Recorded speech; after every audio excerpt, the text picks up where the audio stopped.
I call this next example big and open. It's just a big, ringy, strummy kind of vibe with a lot of open strings, a lot of things ringing out. Only really 2 chords in it, but it's a very cool riff. Okay, let's check it out.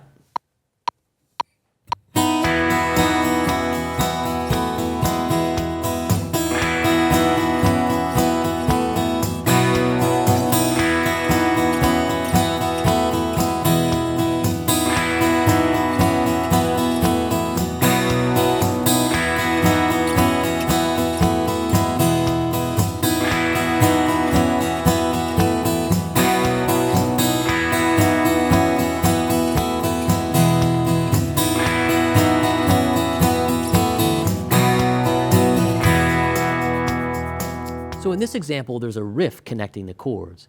The chords are actually quite easy. They're just E and that B sus4 shape, which is like a B power chord with the first and second strings open. But what connects them is this really cool riff that starts on the 8th fret. The 8th fret is kind of like the pickup note. It's an E flat or a D sharp note that leads into the E. But what we're doing is we're keeping the first and second strings ringing the whole time, and it's a steady stream of 8th notes. So it's like 1 and 2 and 3 and 4.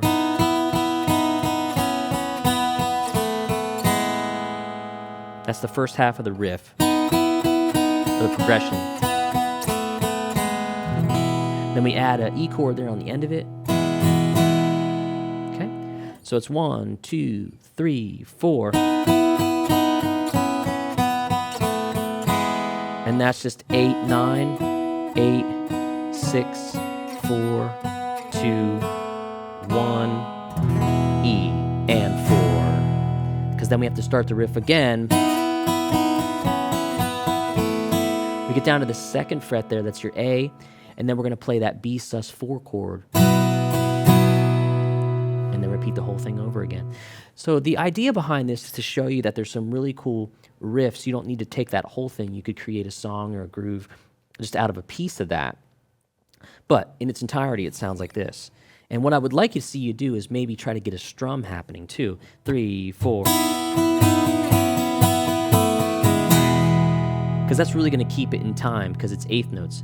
And 1 and 2 and 3 and 4 and 1 and 2 and 4. Same thing when you go to the B chord. Okay? Really, really fun. Take advantage of as much of that open string stuff as you can when you're playing acoustic guitar. It really will sound good, and it's going to lock in with the band to create a really cool vibe. Okay, so try this one, get used to these open strings, and move on when you're ready.